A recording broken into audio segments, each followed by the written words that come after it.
Hello viewers, আমি export import management কোর্সের module 4 নিয়ে কথা বলবো এখন। এই মডিউলে যা আছে যে বিজনেস লাইসেন্স অ্যান্ড সার্টিফিকেটস। আমাদের ইন্টারন্যাশনাল বিজনেস করতে গেলে আমাদের কিছু লাইসেন্স লাগে এবং কিছু সার্টিফিকেট লাগে। সেগুলো নিয়ে আমরা আলোচনা করব। আমাদের কি বিজনেস লাইসেন্স লাগে বা কি সার্টিফিকেট লাগে? ভেরিয়াস টাইপস অফ লাইসেন্স এবং সার্টিফিকেট লাগে। Like trade licence, membership certificate, company registration, তারপর জয়েন্ট স্টক কোম্পানির সাথে রেজিস্ট্রেশন, বিডার সাথে রেজিস্ট্রেশন লাগে, আপনার এক্সপোর্ট লাইসেন্স লাগে এক্সপোর্ট করতে গেলে, ইম্পোর্ট লাইসেন্স লাগে ইম্পোর্ট করতে গেলে, ইনডেন্টিং করতে গেলে ইনডেন্টিং লাইসেন্স, এক্সপ্লোসিভ লাইসেন্স লাগে। এক্সপ্লোসিভ মানে বিস্ফোরক জাতীয় কোনো জিনিস ডিল করলে সেটা এক্সপ্লোসিভ লাইসেন্স, বয়লার লাইসেন্স লাগে, হেলথ সার্টিফিকেট লাগে, ফিউমিগেশন সার্টিফিকেট লাগে, রেডিয়েশন ফ্রি সার্টিফিকেট লাগে। তাছাড়া আমাদের phytosanitary certificate, GSP certificate, certificate of origin, কোয়া মানে certificate of analysis, PSI certificate, bond licence লাগে। ঠিক আছে? বন্ড লাইসেন্স, স্পেশালি বন্ড লাইসেন্সটা হলো আরএমজি সেক্টরের ক্ষেত্রে।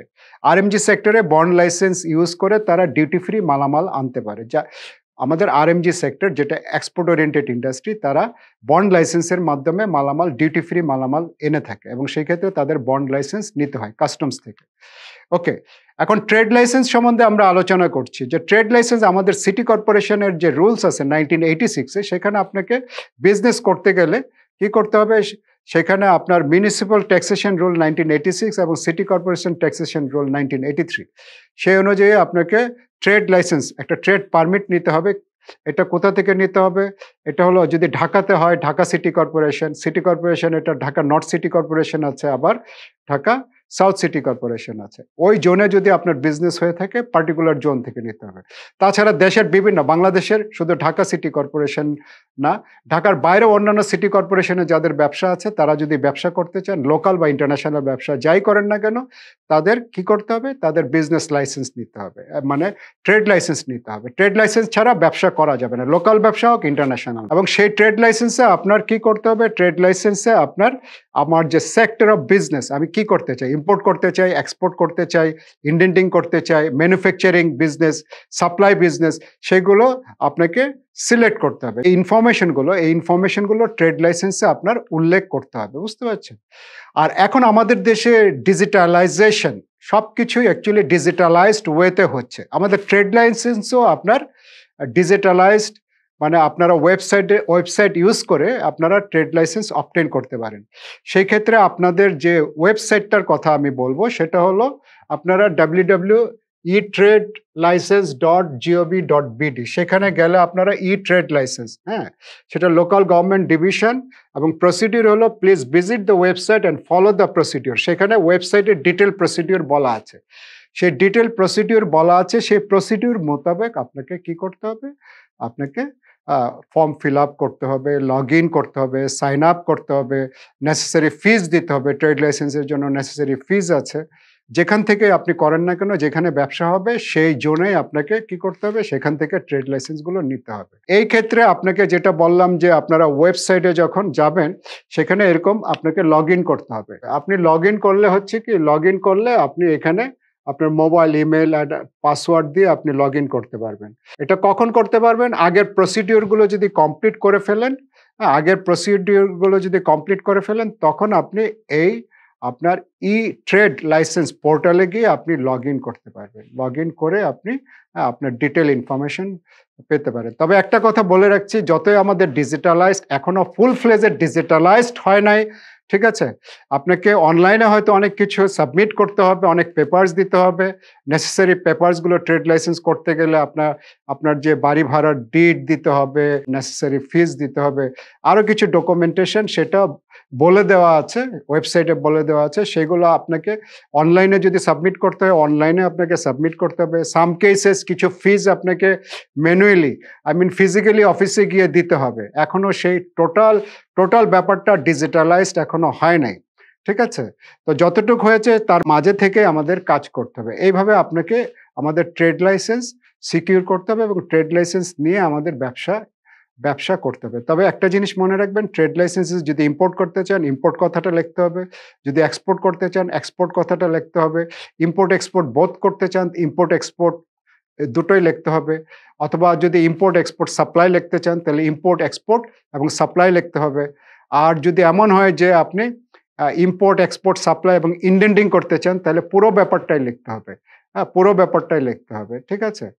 তবে আমার কথা হলো যে ব্যবসা করবেন পার্টিকুলারলি সেই ব্যাপারটাই শুধু ট্রেড লাইসেন্সে ইনক্লুড করবেন। তা নাহলে আপনাকে ট্রেড লাইসেন্সের ফি বেশি দিতে হবে, প্রতি বছর রিনিউ করতে হবে। আপনি ইম্পোর্ট এক্সপোর্ট দিলেন, দেখা যাচ্ছে আপনি এক্সপোর্ট করছেন না, শুধু ইম্পোর্ট করছেন, তাহলে এক্সপোর্টের ফি দিয়ে যেতে হচ্ছে। বুঝতে পারছেন? তো যে ব্যবসাটা করবেন সব কেয়ারফুলি চিন্তা করে, প্ল্যান করে সেইভাবে আপনি ট্রেড লাইসেন্স করবেন। এখন আমি মেম্বারশিপ সার্টিফিকেট নিয়ে কথা বলবো। সাপোজ আপনি এক্সপোর্ট লাইসেন্স করবেন, ইম্পোর্ট লাইসেন্স করবেন। সেই ক্ষেত্রে আপনাকে মেম্বারশিপ সার্টিফিকেট চাবে, ঠিক আছে? তো মেম্বারশিপ সার্টিফিকেট এটা বিজনেসের ধরন অনুযায়ী কি টাইপ বিজনেস, কি ধরনের এক্সপোর্ট, কি ধরনের ইম্পোর্ট, ঠিক আছে? সে টাইপ অফ আইটেমের উপরে ডিপেন্ড করে আপনাকে মেম্বারশিপ সার্টিফিকেট নিতে হবে। যেরকম ঢাকা চেম্বার অফ কমার্স আছে, সেখান থেকে আপনি মেম্বারশিপ সার্টিফিকেট নিতে পারেন। যাদের ছোটোখাটো ব্যবসা, তাদের গ্রোসারি অ্যাসোসিয়েশন আছে, সেখান থেকে সার্টিফিকেট নিতে পারেন।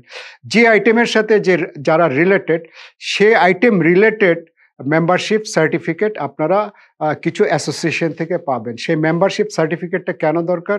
যেরকম বললাম যে আমার এক্সপোর্ট লাইসেন্স করতে গেলে, ইনডেন্টিং লাইসেন্স করতে গেলে বা আপনার ইম্পোর্ট লাইসেন্স করতে গেলে সেই ক্ষেত্রে মেম্বারশিপ সার্টিফিকেটটা আপনাকে প্রোভাইড করতে হয়। তাছাড়া আপনি লাইসেন্স পাবেন না। এখন আমি কথা বলবো যে আপনার কোম্পানিগুলো, হ্যাঁ, জয়েন্ট স্টক কোম্পানিতে কিভাবে রেজিস্ট্রেশন করতে হয়। আপনার কোম্পানি হতে পারে এটা সোল ট্রেডারশিপ অথবা এটাকে বলে হলো প্রোপাইটারশিপ, হ্যাঁ, ব্যক্তি মালিকাধীন। একা ব্যবসা করছেন, সেটা হলো সোল ট্রেডারশিপ। ওকে, সেটা জয়েন্ট স্টকে যেতে হবে না। কিন্তু যখনই আপনি পাবলিক লিমিটেড কোম্পানি বা প্রাইভেট লিমিটেড কোম্পানি করবেন, সেই ক্ষেত্রে আপনাকে জয়েন্ট স্টক কোম্পানিতে রেজিস্ট্রেশন করতে হবে। তো জয়েন্ট স্টক কোম্পানিতে রেজিস্ট্রেশন করতে হলে যে ওয়েবসাইটটা আছে, সেই ওয়েবসাইটের কথা আমি বলছি। সেই ওয়েবসাইটটা হলো আপনার www.roc.gov.bd। সেই ওয়েবসাইটে গেলে আপনার register of joint stock company, এখানে কিভাবে আপনাকে কোম্পানির রেজিস্ট্রেশন প্রসিডিউর ডিটেল বলা আছে। সেখানে কোম্পানির রেজিস্ট্রেশন প্রসিডিউরগুলো ডিটেল বলা আছে। সেখানে যদি আপনারা ক্লিক করেন, সেখানে ক্লিক করলে আপনারা দেখতে পারবেন যে office of the register of joint stock company. সেই ক্ষেত্রে general, pre registration activities, registration, post registration activities, মানে জেনারেল ইনফরমেশন আছে, প্রি রেজিস্ট্রেশন করার যে অ্যাক্টিভিটিসগুলো, রেজিস্ট্রেশন হয়ে গেল সেই অ্যাক্টিভিটিগুলো পোস্ট রেজিস্ট্রেশন, হ্যাঁ। আর এই ক্ষেত্রে বলা আছে আপনাদের এই অনলাইনে কাজ করতে হলে অবশ্যই আপনাদের যে ব্রাউজার লাইক মজিলা ফায়ারবক্স আছে, তারপর আপনার ইন্টারনেট এক্সপ্লোরার আছে, ঠিক আছে? হ্যাঁ, তারপর গুগল ক্রোম আছে। হ্যাঁ, এখানে আপনার ওয়েবসাইটে বলা আছে যে কোন ব্রাউজার দিয়ে কাজ করবেন। এখানে বলা আছে স্পেসিফিক্যালি ব্রাউজারের কথা বলা আছে, please use internet 6 or higher the best performance। এখানে apply for registration, view and edit registration application. আপনি যে অ্যাপ্লিকেশন করলেন, এটা যদি কোনো এডিট লাগে, অ্যান্ড প্রিন্ট রেজিস্ট্রেশন ডকুমেন্ট, এবং প্রিন্ট করতে পারবেন। এবং পোস্ট রেজিস্ট্রেশন অ্যাক্টিভিটিসগুলো কি? হ্যাঁ, পোস্ট রেজিস্ট্রেশন হয়ে গেল, submit entity information for create entity user, Returns filing, view edit submitted Returns, print submitted Returns, apply for certified copies. হ্যাঁ, এইভাবে অনেক আপনার ইনফরমেশনগুলো এখানে আছে, পোস্ট রেজিস্ট্রেশন অ্যাক্টিভিটিস। তো এইভাবে আপনারা একটু ডিটেল আপনার ওয়েবসাইটে গেলে ইনফরমেশনগুলো আপনারা পেয়ে যাবেন। তাছাড়া অনেক সময় দেখা যায় আমরা হয়তো একটা নাম দিতে চাই এবিসি কোম্পানি, দেখা গেল এই কোম্পানিটা আরেকজনের আছে, এবিসি কোম্পানি। সেই ক্ষেত্রে এক্ষেত্রে সার্চ দেওয়া যায় যে আপনার সার্চ এন্টিটি নেম। সেই ক্ষেত্রে আপনার এই যে এরকম আপনার উইন্ডো বের হয়ে আসবে। উইন্ডো বের হলে এখানে আপনার এন্টিটি টাইপ, এন্টিটি নেম এবং সার্চ ক্রাইটেরিয়া উইথ অল ওয়ার্ডস, এই নামে আরও কোনো কোম্পানি আছে কিনা। হ্যাঁ, অ্যাপ্লাই ফর নেম ক্লিয়ারেন্স যদি না থাকে, তখন আপনাকে কি করবে, আপনি যেই নামে অ্যাপ্লাই করেছেন সেই নামটা আপনাকে অ্যালট করে দিবে, আপনার বিজনেস নেমটা অ্যালট করে দিবে। এক্ষেত্রে আপনাকে আপনার জয়েন্ট স্টক কোম্পানিতে আপনি যখন কোম্পানি রেজিস্ট্রেশন করতে চান, সেক্ষেত্রে ওদের একটা ফ্রি ক্যালকুলেটর ওয়েবসাইটে গেলে পাবেন। সেক্ষেত্রে কত ফি দিতে হবে, এখানে বিজনেস টাইপ আছে, বিজনেস টাইপের উপরে সিলেক্ট করলে ক্যালকুলেটর দিয়ে ক্যালকুলেট করলে ফিসটা বের হয়ে আসবে। তাছাড়া RJSCর ফ্যাক্টস, হ্যাঁ, ফ্রিকুয়েন্টলি আস্ক কোশ্চেন, এখানে অনেকগুলো কোশ্চেন আছে, ঠিক আছে? এটা আপনারা দেখে নেবেন, যেটা what is RJSC, why RJSC, where is RJC and how can I reach, what are RJC entities, what is the applicable act for each type of entity, what is name clearance টা কি, what is registration, কিভাবে registration করতে হয়, what is return filing, কিভাবে return filing করতে হয়, what is issuance of certified copies, what is winding up, what is struck off, to which RJC office shall I submit application, কোন অফিসে আপনি submit করবেন, how can I submit application and return, what documents should I submit with the registration application, কি কি documents আপনাকে submit করতে হবে এবং কার কার ক্ষেত্রে, private company, public company, foreign company, trade organization, society এবং পার্টনারশিপ ফার্ম, ঠিক আছে, এইগুলোর ক্ষেত্রে কি কি ডকুমেন্টস এবং এটার যে ফ্রিকুয়েন্টলি আস্ক কোশ্চেন, টোটাল ব্যাপারগুলো এখানে RJCর এই আপনার এখানে গেলে আপনারা পেয়ে যাবেন।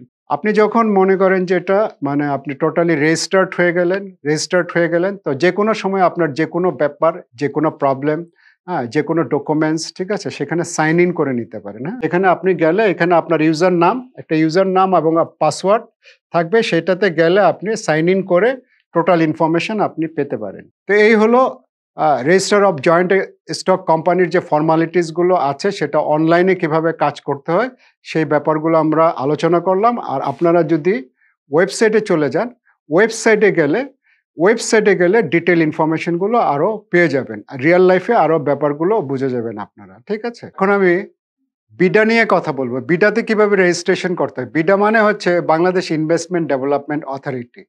তো বিডাতে আপনাদের লোকাল বা ইন্টারন্যাশনাল অর্গানাইজেশন যারা আছে, বাইরে থেকে আসে অথবা যারা ইন্টারন্যাশনাল ব্যবসা করতে চায়, বিশেষ করে ইন্ডাস্ট্রি তারা রেজিস্ট্রেশন করে থাকে বিডাতে রেজিস্ট্রেশন করলে অনেক সুবিধা হলো যে তারা হলো প্রশাসক কর্তৃপক্ষ আমাদেরকে টাইম টু টাইম বিভিন্ন ধরনের রিকমেন্ডেশন দিয়ে থাকে, সেক্ষেত্রে আমাদের বিজনেস করতে সুবিধা হয়, ঠিক আছে। সো বিডাতে রেজিস্ট্রেশন করতে হলে বিডার যে পোর্টাল আছে, বিডাতে আপনারা সার্চ দিলেই পেয়ে যাবেন বিডার পোর্টাল। সেক্ষেত্রে বাংলাদেশ ইনভেস্টমেন্ট ডেভেলপমেন্ট অথরিটি, এটা আপনারা গুগলে সার্চ দিলে সেখানে এই উইন্ডোটা চলে আসবে। এখানে দেখবেন যে কিভাবে আপনাকে, এখানে কি আছে, হোম আছে, why Bangladesh, about BIDA, investment opportunities, services, বিডার সার্ভিসেসগুলো কি আছে, ঠিক আছে, সেই সার্ভিসের মাঝে আপনাকে কিভাবে রেজিস্ট্রেশন করতে হবে সেটা টোটাল প্রসিডিওরগুলো বলা আছে।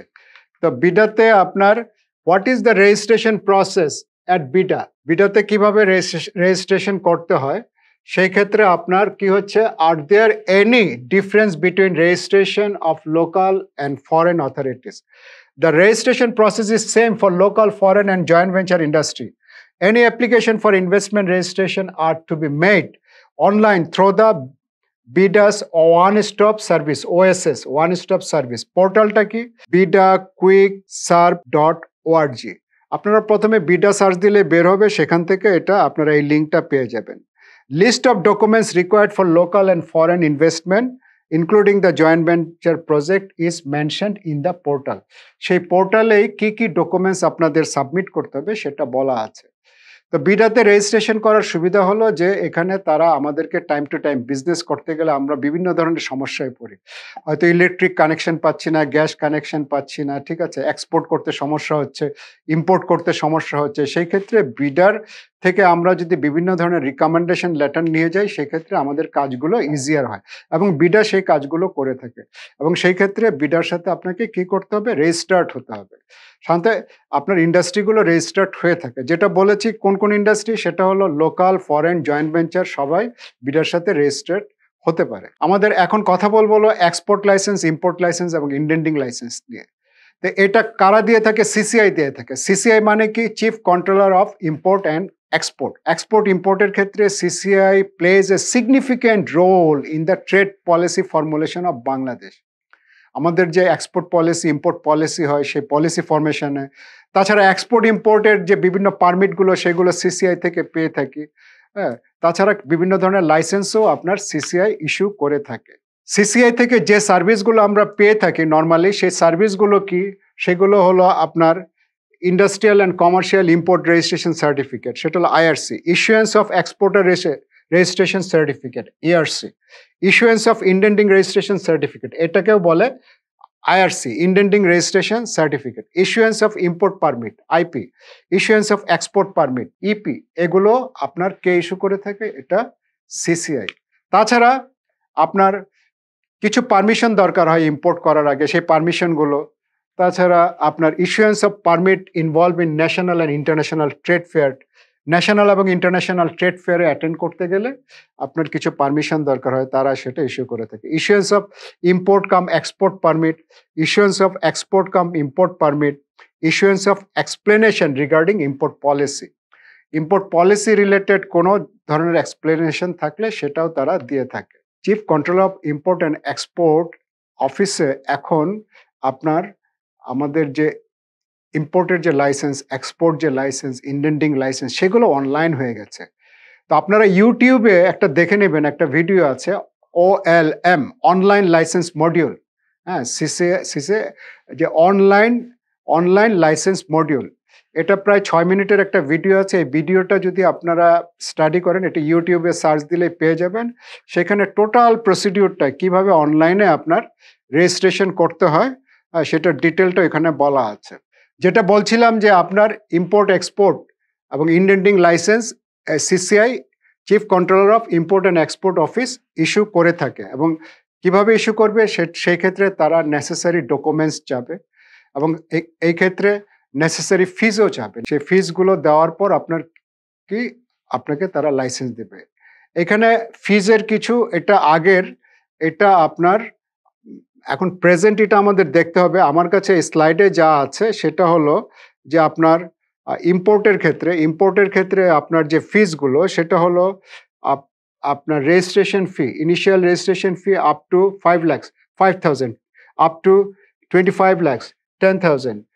আপনার থার্ড ক্যাটাগরি হলো 50 lakhs ইম্পোর্ট 18,000। ফোর্থ ক্যাটাগরিতে হলো আপনার এটা 1 crore, সেটা হলো 30,000।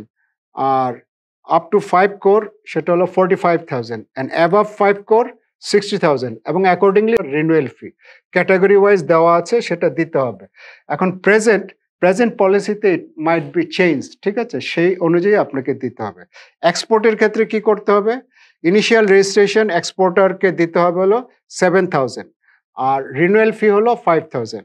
ইন্ডেন্টারকে ইনিশিয়াল রেজিস্ট্রেশন ফি 40,000 এবং আপনার ইয়ারলি রিনিউয়াল ফি হলো 20,000। আর এই লাইসেন্সগুলো নিতে হলে আপনাকে কি করতে হবে? আপনাকে ট্রেড লাইসেন্স দিতে হবে, সাথে মেম্বারশিপ সার্টিফিকেট দিতে হবে, tax identification number, bank certificate, এবং যদি এটা আপনার লিমিটেড কোম্পানি হয়ে থাকে তাহলে memorandum of article of association and certificate of incorporation. এই ডকুমেন্টসগুলো দিয়ে, এই ফিজগুলো জমা দিয়ে আপনাকে লাইসেন্স নিতে হবে। কার কাছ থেকে? সেটা হলো আপনার CCI, chief controller of import and export থেকে নিতে হবে। তা কারা লাইসেন্স পেতে পারে? সেটা হলো ওনারশিপ কোম্পানি বা sole tradership company, partnership company, private limited company, public limited company, even foreign কোম্পানিও লাইসেন্স পেতে পারে, ঠিক আছে। আচ্ছা, লাইসেন্সগুলোর ধরন কি হতে পারে? সেটা হলো কমার্শিয়াল ইম্পোর্টার, যারা ইম্পোর্ট করে থাকে, সেটা হলো আমাদের দেশে যারা ইম্পোর্ট করে থাকে as per the licence, commercially যারা ইম্পোর্ট করে তাদেরকে বলে কমার্শিয়াল ইম্পোর্টার। আরও কিছু ইন্ডাস্ট্রিয়াল ইম্পোর্টার, যাদের ইন্ডাস্ট্রি আছে, আর গভর্নমেন্টও কিন্তু ইম্পোর্ট করে থাকে, গভর্নমেন্ট ইম্পোর্টার। তো আমরা এই ক্যাটাগরিতে ইম্পোর্টারকে ভাগ করতে পারি। এক্সপোর্টার হলো অল টাইপ অফ কোম্পানি, তারা বাংলাদেশ থেকে এক্সপোর্ট করতে পারে, অল টাইপ অফ কোম্পানি। এই ক্ষেত্রে ওরকম কমার্শিয়াল এক্সপোর্টার, ইন্ডাস্ট্রিয়াল এক্সপোর্টার বা গভর্নমেন্ট এক্সপোর্টার ওইভাবে ভাগ করা নাই।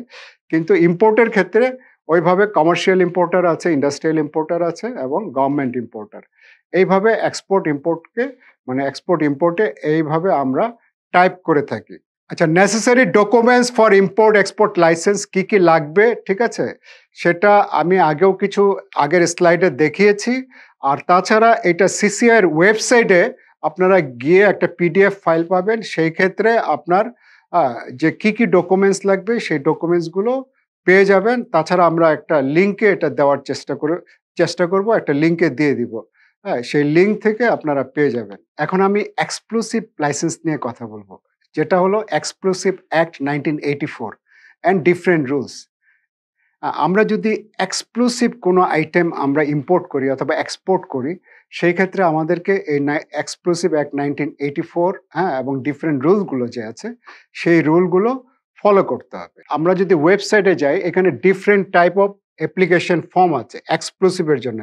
এখানে ফর্ম ৪, ফর্ম ৫, ফর্ম ৬ এইভাবে আপনার ডিফারেন্ট বিস্ফোরকের জন্য ডিফারেন্ট ধরনের ফর্ম আছে। যেরকম এখানে ফর্ম ৬ আছে বিস্ফোরক আমদানির লাইসেন্সের জন্য আবেদনপত্র। ঠিক আছে? এখানে ক্লিক করলে আপনি সেই ফর্মটা পেয়ে যাবেন। এটার এখন প্রেজেন্ট যে আপনার মিনিস্টার আছে, প্রেজেন্ট মিনিস্টার হলো ministry of power, energy and mineral resources mister Nasrul Hamid, prime minister অফিসের আন্ডারে। আমরা সাপোজ গ্যাস সিলিন্ডার ইম্পোর্ট করব, সেই ক্ষেত্রে ফর্ম ক ফিল আপ করতে হবে। সিলিন্ডার, ভাল্ব, আনুষঙ্গিক যন্ত্রাংশ নির্মাণের অনুমতি লাভের দরখাস্ত। ঠিক আছে? ফর্ম খতে আছে সিলিন্ডার আমদানির লাইসেন্সের জন্য দরখাস্ত। তো এগুলো আমাদেরকে ভালোভাবে, যদি প্রেশার ভেসেল ইম্পোর্ট করতে চাই সেখানে ফর্মগুলো দেওয়া আছে। সিএনজি আমরা যদি ইম্পোর্ট করতে চাই সেই ক্ষেত্রে আমাকে হ্যাঁ এই যে এই ফর্মগুলো আছে এই ফর্মগুলো ফিল আউট করে আবেদন করতে হবে। সাপোজ আমরা এলপি গ্যাস ইম্পোর্ট করতে গেলে এই যে এখানে ফর্মগুলো দেওয়া আছে সেই ফর্মগুলো ফিল আউট করতে হবে। তাছাড়া বিস্ফোরক কি আছে, যেরকম এলপিজি রিফিলিং স্টেশন পরিদর্শন চেকলিস্ট, সেই ক্ষেত্রে কি কি ফর্ম সেটা বলা আছে। পেট্রোলিয়াম অ্যান্ড ফ্লেমেবল লিকুইডস, যদি পেট্রোলিয়াম বা ফ্লেমেবল লিকুইডস আমরা ইম্পোর্ট করতে চাই সেখানে ফর্ম ডি, সেটা আপনাকে ফিল আউট করে অ্যাপ্লিকেশন করতে হবে। ক্যালসিয়াম কার্বাইড মানে হলো বারুদ। সে বারুদ যদি আমরা ইম্পোর্ট করতে চাই সেক্ষেত্রে এই ফর্ম ক, ফর্ম উম, এটা ওয়েবসাইটে আছে, সেটা ফিল আউট করে আপনাকে সেটা অ্যাপ্লিকেশন করতে হবে। আর সেটা গভর্নমেন্ট যদি মনে করে যে আপনাকে মানে পারমিশন দেওয়া যায় তখন আপনি এই পারমিশন পাবেন, তারপরে আপনি ইম্পোর্ট করতে পারবেন। যেটা বলছিলাম যে ফর্ম ৬ যে বিস্ফোরক আমদানির লাইসেন্সের জন্য আবেদন, সে আবেদনে যাহার নামে লাইসেন্স পাইতে ইচ্ছুক ব্যক্তি, সংস্থা, সমিতি লিখতে হবে। ঠিক আছে? এখানে ডাক যোগাযোগের ঠিকানা, একসঙ্গে আমদানির জন্য প্রস্তাবিত বিস্ফোরক, সেখানে যেটা আনতে চান সেটার নাম, বিবরণ, শ্রেণী, বিভাগ, পরিমাণ, আমদানিতব্য বিস্ফোরক প্রাধিকৃত কিনা, মানে এটা দরকার কিনা অ্যাকচুয়ালি সেটাও জানাতে হবে তাদেরকে। বুঝতে পারছেন? এই ফর্মটা ফিল আউট করে দিয়ে আপনাকে এখানে নাম, ঠিকানা, সিল মেরে এটা জমা দিতে হবে। দিলে তারা আপনাকে এক্সপ্লোসিভ আমদানির আপনাকে অনুমতি দেবে।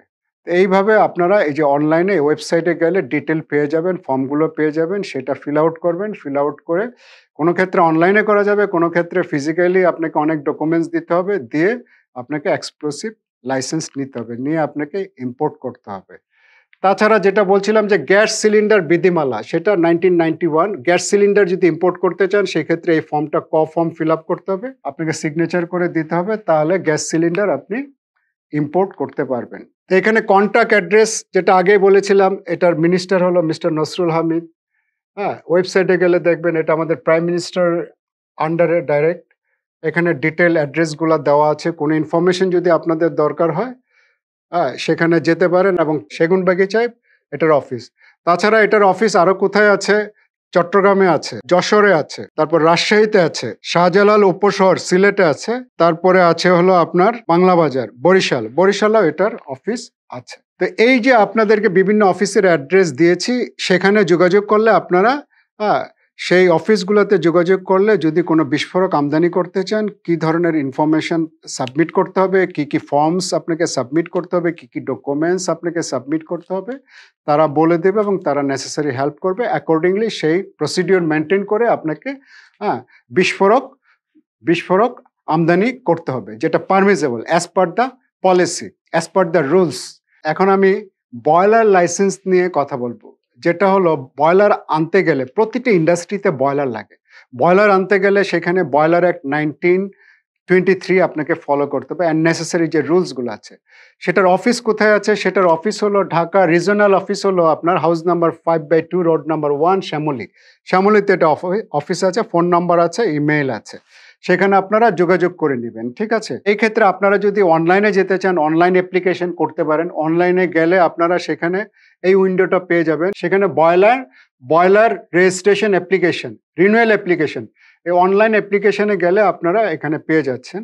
এখানে আপনার চিফ ইন্সপেক্টর অফ বয়লার আছেন। প্রতিটি ইন্ডাস্ট্রিতে অ্যাকচুয়ালি বয়লার দরকার হয়। এই বয়লার ইম্পোর্ট করার আগে আপনাকে কিন্তু বয়লারের জন্য লাইসেন্স নিতে হবে। তো অনলাইনে গেলে এখানে detail office at a glance ডিটেলটা আপনারা পেয়ে যাচ্ছেন এখানে। এখন আমি যেটা নিয়ে কথা বলবো সেটা হলো হেলথ সার্টিফিকেট। হেলথ সার্টিফিকেট যেটা দিয়ে থাকে সেটা হলো এক্সপোর্ট প্রমোশন ব্যুরো। আপনারা যদি ওয়েবসাইটে যান, ওয়েবসাইটে গেলে আপনারা এক্সপোর্ট ইপিবি সার্চ দিলেই বের করে ফেলতে পারেন। সেখানে ডিফারেন্ট ফর্মস পাবেন। এখানে ফর্মসের জায়গায় হেলথ সার্টিফিকেট আছে, application for issuance of health certificate. সেখানে আপনাকে এরকম একটা ফর্ম দেওয়া আছে। এই ফর্মে আপনি কিছু এক্সপোর্ট করতে চাচ্ছেন সাপোজ, সেই ক্ষেত্রে আপনার হেলথ সার্টিফিকেটটা দরকার। এখানে ইনভয়েস নাম্বার, ডেট, কন্ট্রাক্ট বা LC number, lab test reference number, যে ম্যানুফ্যাকচারার তার নাম, এক্সপোর্টারের নাম, ERC number, export registration certificate. Specially health সার্টিফিকেটটা আমাদের দেশে দরকার হয় আমরা যখন এক্সপোর্ট করি। তো এটা আপনারা ডিটেল দেখে নেবেন। এখানে আমি ফর্মটা দিয়ে দিয়েছি। এই ফর্মটা এভাবে ফিল আউট করা ইজ ভেরি ইজি। হ্যাঁ, সব ইনফরমেশনই আপনার কাছে আছে। তো এই মালামালটা কখন লোড হবে, port of loading, port of discharge, কোথায় ডিসচার্জ হবে, এবং মালামালটার ডেসক্রিপশন, এইচএস কোড, হ্যাঁ, কোয়ান্টিটি, এগুলো ডিটেল আপনারা দিয়ে দিবেন। ডিটেল দিলে এটা ইস ভেরি ইজি। এবং যেটা বলছিলাম যে ইনকোটার্মসের ব্যাপারটাও এখানে লিখতে হবে, এফওবি না সিএফআর, আন্ডারস্ট্যান্ড। এবং ফাইনালি এখানে সিগনেচার করে দিতে হবে। সিগনেচার করে আপনাকে এই ফর্মটা হেলথ সার্টিফিকেটের জন্য আপনাকে যেতে হবে কার কাছে? ইপিবির কাছে, মানে এক্সপোর্ট প্রমোশন ব্যুরোর কাছে।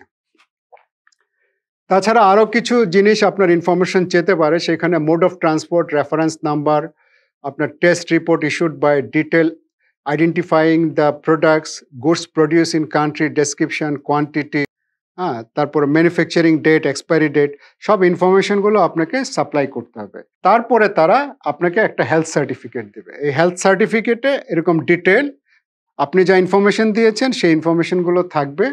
হেলথ সার্টিফিকেটটা ইস্যু করে সেখানে সিল সিগনেচার মেরে আপনাকে দিয়ে দিবে। এবং সেখানে বলা আছে this certificate has been issued on the request of the above mention exporter.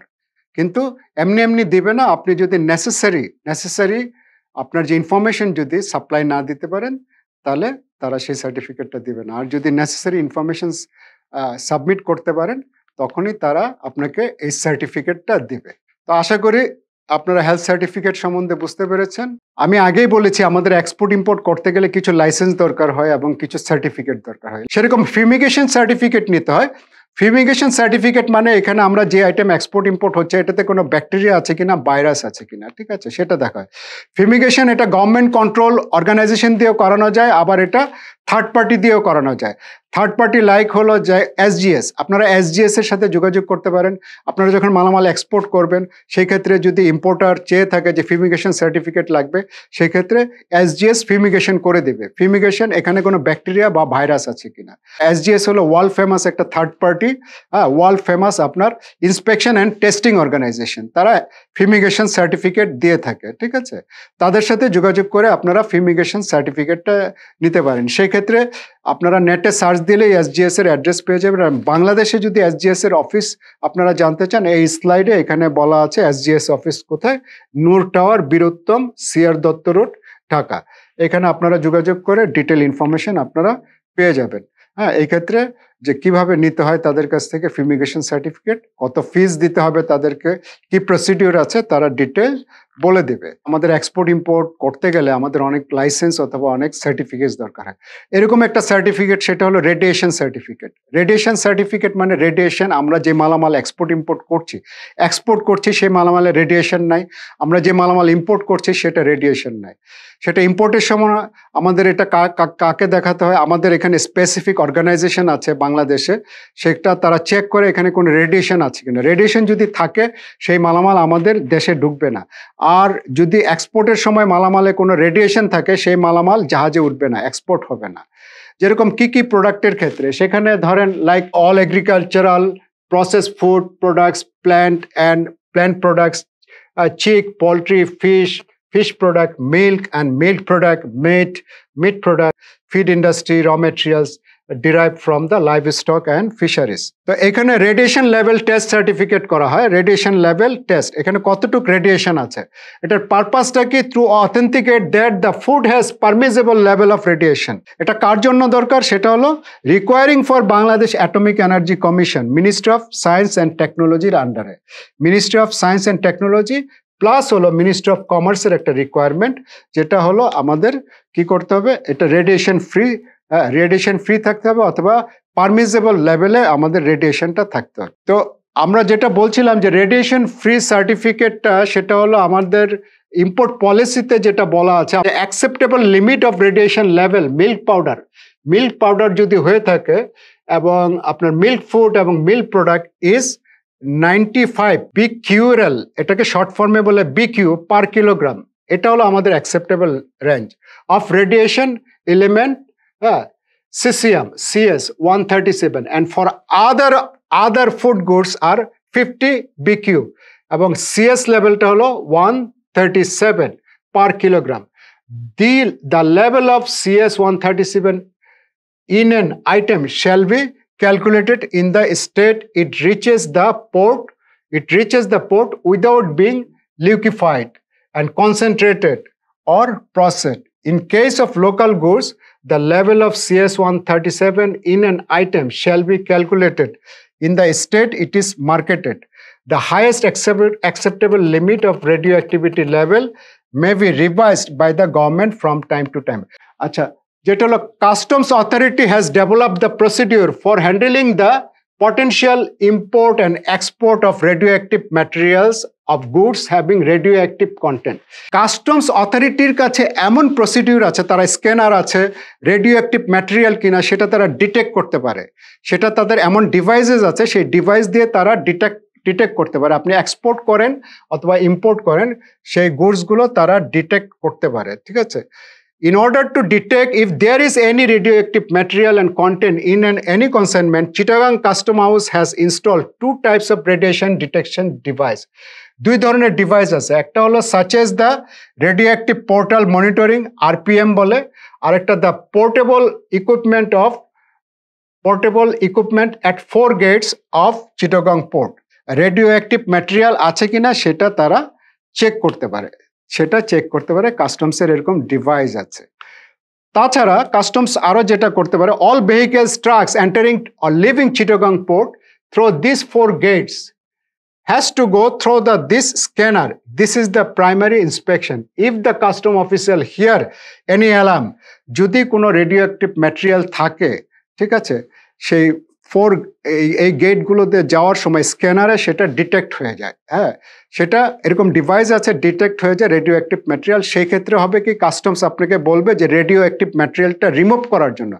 Remove করে দেওয়ার পর আপনি মালামাল ওখান থেকে ইম্পোর্টের সময় নিতে পারবেন, মানে আপনার ইম্পোর্ট করে আপনার স্টোরে আনতে পারবেন, অথবা এটা আপনি এক্সপোর্টের সময় ওই রেডিও অ্যাক্টিভ ম্যাটেরিয়াল সেটার থেকে রিমুভ করে, যেটা গভর্নমেন্টের যে লিমিট দেওয়া আছে সেই লেভেলে রেখে আপনি মালামালটা এক্সপোর্ট করতে পারেন, ঠিক আছে।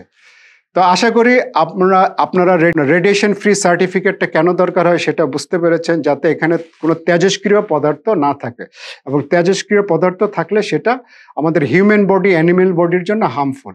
এখন আমি ফাইটোস্যানিটারি সার্টিফিকেট নিয়ে কথা বলবো। সাধারণত যেগুলো পেরিশেবল গুডস, ঠিক আছে, সেই সবের ক্ষেত্রে আপনার ফাইটোস্যানিটারি সার্টিফিকেট দরকার হয়। তাছাড়া আমাদের পলিসিতে বলা আছে যে ফাইটোস্যানিটারি সার্টিফিকেট কিসের ক্ষেত্রে লাগবে। নর্মালি ইম্পোর্টেশনের সময় আমাদের poultry feed, animal feed ingredients, এগুলোর জন্য আমাদের ফাইটোস্যানিটারি সার্টিফিকেট দরকার হয়। তাছাড়া এক্সপোর্টের সময় আমাদের যেগুলো পেরিশেবল গুডস, এগুলো এক্সপোর্টের জন্য আমাদের ফাইটোস্যানিটারি সার্টিফিকেট দরকার হয়। আর পারপাসটা কি? পারপাসটা হলো plant health and animal health, এটাকে দেখা, এবং রিকোয়ারিং ফর কার জন্য, প্ল্যান কোয়ারেন্টাইন উইং, সেটা হলো মিনিস্ট্রি অফ এগ্রিকালচার, আমরা যেটা খামার বাড়ি বলে থাকি, সেখান থেকে সেটা এই সার্টিফিকেটটা নেওয়া হয়, ঠিক আছে, সেই সার্টিফিকেটটা নেওয়া হয়। এক্সপোর্টের ক্ষেত্রে সাধারণত আমাদের যে পেরিশেবল আইটেম যেটা আমরা এক্সপোর্ট করছি সেটা, আর ইম্পোর্টের ক্ষেত্রে আমাদের যে পোলট্রি ফিড, অ্যানিমেল ফিড, হ্যাঁ, এগুলো ইম্পোর্ট পলিসিতে বলা আছে কোন ক্ষেত্রে ফাইটোস্যানিটারি সার্টিফিকেট লাগবে। সেক্ষেত্রে ইম্পোর্টের ক্ষেত্রে আপনাকে প্রডিউস করতে হচ্ছে না, এটা অ্যাকচুয়ালি যারা এক্সপোর্টার তারা এটা ফাইটোস্যানিটারি সার্টিফিকেটটা দিবে। আর এক্সপোর্টের সময় আপনাকে এটা কালেক্ট করতে হবে আমাদের যে খামার বাড়ি, যা প্ল্যান্ট কোয়ারেন্টাইন উইং, সেখান থেকে আপনাকে কালেক্ট করে সেটা আপনারা যখন এক্সপোর্ট করছেন তখন এই সার্টিফিকেটটা দিতে হবে, কাস্টমসকে শো করতে হবে, আদারওয়াইজ আপনি এক্সপোর্ট করতে পারবেন না।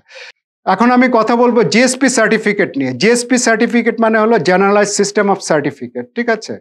এই জিএসপি সার্টিফিকেটটা অ্যাকচুয়ালি কে ইস্যু করে থাকে আমাদের দেশে, সেটা হলো আপনার ইপিবি, এক্সপোর্ট প্রমোশন ব্যুরো।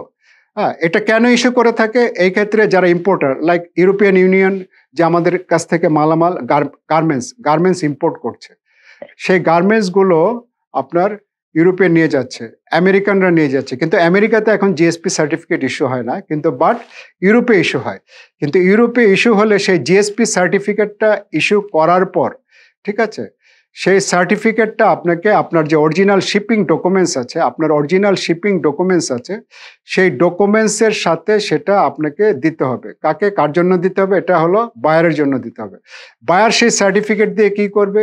সেই সার্টিফিকেটটা পেয়ে বায়ার সাপোজ কোনো একটা প্রোডাক্টের সেটার ডিউটি যদি থাকে, সাপোজ $100 মালামাল ইম্পোর্ট করলো, সেটার ডিউটি যদি থাকে 10%, সেই ক্ষেত্রে জিএসপি সার্টিফিকেট শো করলে সে হয়তো 3%, 7% সে ওয়েবার পাচ্ছে, হ্যাঁ, মাপ পাচ্ছে। তো এই ক্ষেত্রে জিএসপি সার্টিফিকেট, স্পেশালি যেটা ডেভেলপিং কান্ট্রিজ থেকে যদি কোনো মালামাল এক্সপোর্ট হয় ইউরোপে, সেই ক্ষেত্রে এই জিএসপি সার্টিফিকেট এই ধরনের প্রচলন আছে। স্পেশালি আমাদের আরএমজি সেক্টরে, টেক্সটাইল সেক্টরে এটা বেশি ইউজ হচ্ছে। আচ্ছা, এই ব্যাপারে যদি আমরা ডিটেল আরো কিছু জানতে চাই, সেটা আমরা ইপিবির ওয়েবসাইটে গিয়ে এটা ডিটেলটা আমরা পেয়ে যাব। আজকাল এইসব সার্টিফিকেট আগে যেটা ফিজিক্যালি আনতে হতো, এটা অনেক কিছু এখন অনলাইন হয়ে গেছে, অনলাইন ফরম্যাটে হয়ে গেছে। অনলাইনের মাধ্যমে আপনারা অ্যাপ্লাই করে এসব সার্টিফিকেট পেতে পারেন। আশা করি ব্যাপারটা বুঝতে পেরেছেন জিএসপি সার্টিফিকেটটা কি এবং কখন লাগে। এখন আমি সার্টিফিকেট অফ অরিজিন নিয়ে কথা বলবো। In Bangladesh, certificate of origin may be obtain from the export promotion bureau. সব প্রোডাক্টের ক্ষেত্রে যে এক্সপোর্ট প্রমোশন ব্যুরো দিবে তা না, অনেক ক্ষেত্রে আপনার Dhaka chamber of commerce, metropolitan chamber of commerce, এইসব জায়গা থেকেও সার্টিফিকেট অফ অরিজিন এটা ইস্যু হয়ে থাকে। এটা ডিপেন্ড করে টাইপ অফ আইটেমস।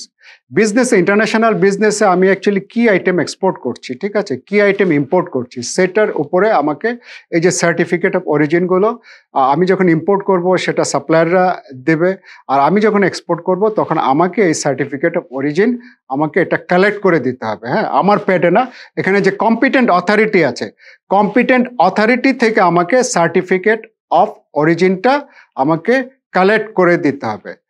তাছাড়া সার্টিফিকেট অফ অরিজিন নিয়ে কথা বলতে গেলে, the certificate of origin being issued by the EPB is preferential certificate of origin which enables products to benefit from a tariff reduction or exemption when they are exported to a countries extending these privileges such as generalized system of preference. আচ্ছা, ইপিবির কাছ থেকে যখন নেওয়া হয় সেটা হলো GSP ফ্যাসিলিটিসের জন্য, সেটা ইপিবি ইস্যু করে থাকে। আর সার্কের জন্য, সার্ক প্রিফারেন্সিয়াল ট্রেডিং অ্যারেঞ্জমেন্টের জন্য সাপটা, south Asia free trade area, এগুলো হলো প্রিফারেন্সিয়াল সার্টিফিকেট অফ অরিজিন। এটাকে বলে যখন কোনো সুবিধার জন্য certificate of origin competent authority issue করে থাকে, সেটাকে বলা হলো আপনার প্রিফারেন্সিয়াল সার্টিফিকেট অফ অরিজিন। আচ্ছা, তাছাড়া on the other hand, the certificate of origin issued by the chamber of commerce আর non preferential certificate of origin. যেই ক্ষেত্রে যেসব সার্টিফিকেট অফ অরিজিন দিয়ে অ্যাকচুয়ালি কোনো ডিউটি বেনিফিট পাওয়া যায় না, সেটা হলো non preferential certificate of origin. তো এক্সপোর্টের ক্ষেত্রে এটা যে কম্পিটেন্ট অথরিটির কাছ থেকে এটা আপনাকে কালেক্ট করে দিতে হবে, আর ইম্পোর্টের ক্ষেত্রে সাপ্লায়ার সেটা তার দেশের কম্পিটেন্ট অথরিটির কাছ থেকে সেটা কালেক্ট করে দেবে। এখন আমি সার্টিফিকেট অফ অ্যানালাইসিস, কোয়া, স্পেশালি ফার্মার ক্ষেত্রে, হ্যাঁ, ফার্মার ক্ষেত্রে এটা বেশি ইউজ হয়। সার্টিফিকেট অফ অ্যানালাইসিস যখন ফার্মা ইম্পোর্ট করা হয়, ফার্মা র মেটেরিয়ালস, হ্যাঁ, এটা কি, এটা হলো একটা a document attesting that the specific goods have undergone specified testing with specific results. In international trade, usually the result of an agreement between the seller and the buyer or a requirement of one of their governments. The certificate of analysis is mostly used for food products, wines, spirits, chemicals, pharmaceuticals, jeta bollam. Sometimes, as in the case of export of wine, there are countries that require it, the import customs. This certificate can be issued by the certification authority appointed by the exporter or importer. Appoint করে দিতে পারে, অথবা ওই দেশের যে ল আছে, ল অনুযায়ী যারা আপনার দেয়, ইভেন ম্যানুফ্যাকচারারও সার্টিফিকেট অফ অ্যানালাইসিস ইস্যু করতে পারে। তো এই ক্ষেত্রে যদি ইম্পোর্টার চেয়ে থাকে তাহলে সার্টিফিকেট অফ অ্যানালাইসিস হ্যাঁ এক্সপোর্টারকে দিতে হবে। আর বায়ার আপনি যখন এক্সপোর্ট করছেন তখন যদি বায়ার আপনার কাছ থেকে এটা চেয়ে থাকে আপনাকে সেটা আপনার প্যাডে অথবা আপনার কম্পিটেন্ট অথরিটি দেশের যে পলিসি আছে, রুলস আছে, প্র্যাকটিস আছে, কাস্টমস আছে, হ্যাঁ সেইভাবে এই সার্টিফিকেট অফ অ্যানালাইসিসগুলো আপনাকে এক্সপোর্টের সময় আপনাকে দিতে হবে অরিজিনাল শিপিং ডকুমেন্টসের সাথে। এখন আমি পিএসআই সার্টিফিকেট নিয়ে কথা বলবো। পিএসআই সার্টিফিকেট মানে হচ্ছে প্রি শিপমেন্ট সার্টিফিকেট। আপনি যখন ইম্পোর্ট করছেন, সাপোজ আমরা মেশিন বলেছি, আমরা আগাগোড়াই উদাহরণ দিচ্ছি আমাদের এই কোর্সে যে একটা জার্মান থেকে টেক্সটাইল মেশিন নিয়ে আসছি, সেটা এখন জার্মান পোর্টে আছে। জার্মান কোন পোর্টে আছে? এটা হামবুর্গ সি পোর্টে আছে। সি পোর্টে মালামাল এটা শিপে ওঠার আগে কি করব, আমরা একটু চেক করে দেখব। কাকে দিয়ে চেক করাবো? আমি নিজে গিয়ে করতে পারি, প্রিশিপমেন্ট করতে পারি। সেটা যদি আমার পক্ষে সম্ভব না হয়, সেটা আমি কি করব, আমি থার্ড পার্টি কারা আছে, লাইক এসজিএস, এটা হলো সুইজারল্যান্ডের কোম্পানি, বুরো ভেরিতাস লাইক ফ্রান্সের কোম্পানি, টিওভি এসওডি জার্মানির কোম্পানি, ক্রাউন এজেন্সি ইউকের company, ITS Intertek testing service সেটা হলো আপনার ইউকের কোম্পানি। এদেরকে দিয়ে, এরা ওয়ার্ল্ড ফেমাস কোম্পানি, এদের প্রায় টোটাল 180 থেকে মানে মোর দেন 180 কান্ট্রিজে তাদের অফিস আছে, বুঝতে পেরেছেন? তো সো তাদেরকে দিয়ে আপনি এগুলো মানে তাদেরকে কিছু চার্জ দিবেন, তারা প্রিশিপমেন্ট ইন্সপেকশন করে দিবে। তারা কি করে দেবে? তারা দেখবে হলো আপনার কোয়ালিটি দেখবে, কোয়ান্টিটি দেখবে, বুঝতে পারছেন? ইভেন প্রাইস দেখবে, চেক করে দেখবে as per the pro forma invoice and commercial invoice, যে মালামাল ঠিক আছে কিনা। ঠিক থাকলে তখন তারা একটা সার্টিফিকেট ইস্যু করবে। সেই সার্টিফিকেটটাকে বলে হলো প্রি শিপমেন্ট ইন্সপেকশন সার্টিফিকেট। এবং এটা কখন করাবেন? এটা আমি বারবার বলেছি, যখন আপনার আইটেম হবে খুব ভ্যালুয়েবল আইটেম, ঠিক আছে? আপনার কাছে যখন মনে হবে, আপনার অর্গানাইজেশনের কাছে যখন মনে হবে এটা ভ্যালুয়েবল আইটেম, তখনই আপনি প্রিশিপমেন্ট ইন্সপেকশন করাবেন। ওকে, নেক্সট হলো পিএসআই। আরেকটা পিএসআই, সেটা হলো আমাদের জার্মান সিপোর্ট, সেখান থেকে মালামাল উঠেছে, মালামাল আসতে লাগবে 30 দিন, 30 ডেজ। এই 30 ডেজে ওখানে ঠিক ছিল, জার্মান পোর্টে ঠিক ছিল, কিন্তু এই 30 দিনে হয়তো সমুদ্রে উত্তাল সমুদ্র, সেখানে ঝড় হতে পারে, হ্যাঁ সেখানে জলোচ্ছ্বাস হতে পারে, সেখানে সুনামি হতে পারে। যে কোনো কারণে দেখা গেল আমাদের যে কন্টেনার মেশিন আসছিল সেখানে স্যালাইন ওয়াটার ঢুকে গেল। স্যালাইন ওয়াটার সেই আমাদের যে সফিস্টিকেটেড মেশিন সেই কন্ট্রোল প্যানেলে ঢুকে গেল। এই চিটংয়ে আসার পর সেটা আবার চেক করব, আমরা চেক করব, এটাকে বলে পোস্ট শিপমেন্ট ইন্সপেকশন। কাকে দিয়ে করাবো? এরকম থার্ড পার্টি দিয়ে করাতে পারি, SGS, Bureau Veritas, ITS, Crown Agency, TUV SUD, world famous company দিয়ে করাবো। করিয়ে দেখবো যে আমাদের মালামাল ঠিক আছে কিনা। মালামাল যদি ঠিক থাকে ওখানে, ওকে, সেটা আবার আমরা স্টোরে নিয়ে যাব। আমাদের স্টোরে নিয়ে গিয়ে আবার আমরা একটা ইন্সপেকশন করব। সেটাকে বলে প্রি শিপমেন্ট ইন্সপেকশন। আমাদের স্টোরে নেওয়ার পর ফাইনাল চেকিংটা করব। এইভাবে অ্যাকচুয়ালি যদি আমাদের প্রি শিপমেন্ট ইন্সপেকশন করে যদি মালামাল আনি, বুঝতে পেরেছেন, তাহলে হবে কি আমাদের মালামাল সেফলি আসবে। এবং প্রি শিপমেন্ট ইন্সপেকশন করার উদ্দেশ্য হলো রিস্ককে মিটিগেট করা। হ্যাঁ, ইন্টারন্যাশনাল ট্রেডে, এক্সপোর্ট ইম্পোর্টে এই যে প্রি শিপমেন্ট ইন্সপেকশন করে মালামাল নিয়ে আসা, তারপর ইন্স্যুরেন্স করা, ঠিক আছে, এবং রাইটলি প্ল্যানিং করে মালামালগুলো আনা, এবং রাইট পলিসিগুলো আপনার মেনটেন করা, ঠিক আছে, পলিসি মেনে, এগুলো অ্যাকচুয়ালি কি মানে আপনাকে মানে এইভাবে যদি কাজ করেন আপনি রিস্ক ফ্রি থাকবেন। আপনার মালামাল সুন্দরভাবে ইম্পোর্ট হবে, আবার সুন্দরভাবে এক্সপোর্ট হবে। আন্ডারস্ট্যান্ড? তো প্রি শিপমেন্ট ইন্সপেকশন সার্টিফিকেট কি, ব্যাপারটা আপনারা বুঝতে পারলেন। পোস্ট শিপমেন্ট ইন্সপেকশন সার্টিফিকেটটা কি সেটা বুঝতে পারলেন। এবং সবসময় ভালো কোম্পানির সাথে প্রি শিপমেন্ট ইন্সপেকশন করাবেন, ঠিক আছে? ভালো কোম্পানি দিয়ে, ওয়ার্ল্ড ফেমাস কোম্পানি দিয়ে করাবেন। সেই ক্ষেত্রে চার্জেস হয়তো একটু বেশি যাবে, but you do it. Suppose আপনি 10 কোটি টাকার মালামাল আনছেন, সেই ক্ষেত্রে আপনি অবশ্যই প্রি শিপমেন্ট ইন্সপেকশন কোম্পানিকে $100 অথবা $200 যে চার্জেসটা আছে সেটা দিতে পারবেন, দেওয়া উচিত, আই থিঙ্ক সো। তাহলে আপনার সেফলি আপনার মালামালগুলো আপনার স্টোরে এসে ঢুকবে। সো প্রি শিপমেন্ট ইন্সপেকশন নিয়ে আলোচনা হয়ে গেল। এখন আমি বন্ড লাইসেন্স নিয়ে কথা বলবো। বন্ড লাইসেন্সটা কি? বন্ড লাইসেন্সটা হলো, আমি আগেই বলেছি, আমাদের দেশে আরএমজি সেক্টরে, স্পেশালি আরএমজি সেক্টরে এক্সপোর্ট ওরিয়েন্টেড ইন্ডাস্ট্রিগুলো একটা লাইসেন্স পেয়ে থাকে, সেটা কাস্টমস থেকে একটা লাইসেন্স পেয়ে থাকে, সেটাকে বলে বন্ড লাইসেন্স। এটার উদ্দেশ্য হলো এক্সপোর্ট ওরিয়েন্টেড গার্মেন্টস ইন্ডাস্ট্রিগুলো যত মালামাল তৈরি করবে তাদের কোনো ডিউটি দিতে হবে না, তাদের কোনো ডিউটি দিতে হবে না, ঠিক আছে, ডিউটি ফ্রি। এবং সেই ডিউটি ফ্রি মালামালগুলো র মেটেরিয়াল ইম্পোর্ট করে সেটা আবার এক্সপোর্টের কাজে ইউজ করবে, সেই ধরনের একটা বন্ড দেওয়া, ঠিক আছে। সেই ক্ষেত্রে লাইসেন্সটা নিতে হয় কাস্টমস অথরিটির কাছে, এবং সেই ক্ষেত্রে কাস্টমসকে যথাযথ পেপার সাবমিট করতে হয়, ঠিক আছে। যথাযথ পেপার সাবমিট করলেই আপনাকে কাস্টমস করবে কি, আপনাকে এই বন্ড লাইসেন্সটা ইস্যু করবে, এবং বন্ড লাইসেন্স ইস্যু করলে বন্ড লাইসেন্সের এগেনস্টে যারা আরএমজি সেক্টরে তারা ডিউটি ফ্রি মালামাল গুলো নিয়ে আসতে পারে। এবং সেই জন্য আমাদের দেশে কি হচ্ছে, আমাদের আরএমজি সেক্টরগুলো ফ্লারিশ করছে, ডিউটি ফ্রি মালামাল নিয়ে আসছে, এবং সেই মালামাল দিয়ে র মেটেরিয়াল দিয়ে তারা ফিনিশ প্রোডাক্ট তৈরি করে সেটা আবার এক্সপোর্ট করছে। এবং বন্ডেড যে মালামালগুলো আসে, স্পেশালি যে ওয়্যার হাউসটা ইউজ হয় সেটাকে বলে বন্ডেড ওয়্যার হাউস। এবং বন্ডেড ওয়্যার হাউসে অন্য মালামাল রাখা যায় না। আমাদের যে পলিসি আছে সে পলিসি অনুযায়ী বন্ডেড ওয়্যার হাউসে অন্য কোনো মালামাল, সে স্পেশালি যে বন্ড লাইসেন্সের আন্ডারে যে মালামালগুলো ইম্পোর্ট হলো সেই মালামালগুলো রাখাই, মানে এটারই নিয়ম আছে, এটাই গভর্নমেন্টের নিয়ম।